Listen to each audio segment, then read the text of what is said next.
It does feel good to be back in my home county. Now, I make no secret of the fact that I love a good old ramble.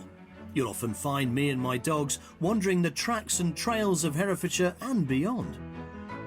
So when I heard about a new initiative to explore the countryside, I was intrigued to know more.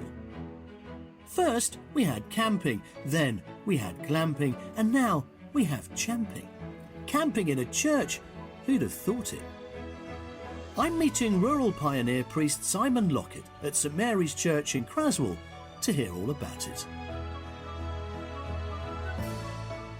Craswell here is on the Golden Valley Pilgrim Way, and that is a 60-mile route where you can stay in 8 churches. It's actually 7 churches. One has a bell tent, that's this one, and you can stay overnight, and that's called a night sanctuary. I love the way you've redefined it as a night sanctuary, because I guess that goes to the heart of what the church was always about back in the day. That's right, hospitality, safety, a nice warm place to stay the night for a pilgrim. But the Pilgrim Way, it's an interesting notion, isn't it? Is it something that was concocted to connect the churches here in the Golden Valley, to give us an excuse, I suppose, to explore the landscape and experience these buildings in a different way? That's right. I think when you stay overnight, and of course we would arrive here maybe at 6 after a day of walking, you've got 3 or 4 hours where you can really inhabit the place, get to know it, sit within it, sit outside, enjoy its place in the landscape, and really connect not only to the history but to a sense of now and the beauty of nature, and connecting all of that to yourself as well. Well, Simon, I can't wait to take a closer look at the bell tent and see how it relates to the church and the sort of experience that your pilgrims get when they stay here. If you have a look. Let's go. What better way to make historic buildings more accessible for the next generation than by reconnecting them with the landscape through a walking route?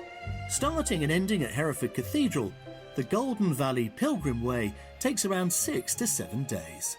This is great. I do love a bell tent. They've made a real comeback over recent years, haven't they? They have, and they're so easy to put up and they're great to stay in. Part of the experience is to allow people really to let go of all that kind of mental traffic and busyness of the world and be much more meditative. So we can do silent walking. I do help people with meditation, but it's all about just connecting to the landscape, the earth, nature, and then connecting to yourself as well. Well, if this house search takes any more dramatic turns, I think I'll be booking onto the next trip. But for now, a short walk with some of the route's regulars should do the job. So who have we got? Does everybody know each other? Do you do this all the time? Yes, we all know each other. And we have done this a few times. I bet you have. Yeah. I think actually collectively they've all covered the whole way. If you added, up and... Can you remind me, how many miles is it now? 60 miles. 60 miles, yeah. It's a big ask, isn't it, in some respects? But with a pub at the end of it every day... It's doable. I think that's all right. Yeah. Well, should we give it a whirl and have a wander and enjoy what the Golden Valley has to offer? Can I take that one? Lovely. There we are. Could have cut it myself. Come on then, let's go. The walking route connects the Wye Valley with the Golden Valley and the Black Mountains. Wow. Yeah, there it is. This way, Jules.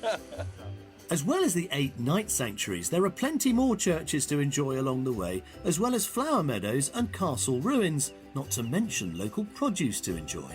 It's just the most sensational view of the Black Mountains, isn't it? But before we really get going, I want to find out what attracted pilgrim John Burgess.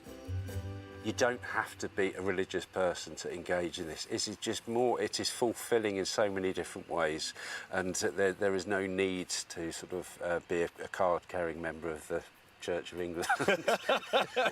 And I absolutely encourage people. And this particular walk, because there are different sections, and I think as it grows, people will be able to do it with families, the shorter bits, and go around, and it can develop, and you can do as much or as little as you want. And I guess that's the point, you can bite off, different sections on a different weekend. Yeah. So whether it's rambling or religion you're wanting to connect with, this scenic route seems to offer it all. You know what I love about this initiative? It's not just about being a pilgrim. It's not about necessarily being particularly religious, but I do think it does have a huge spiritual component. It's the perfect excuse to go out in great company and reconnect with the landscape. And if there's a landscape, that's worth connecting with at all, surely it is here on the Welsh borders. What a day. Come on!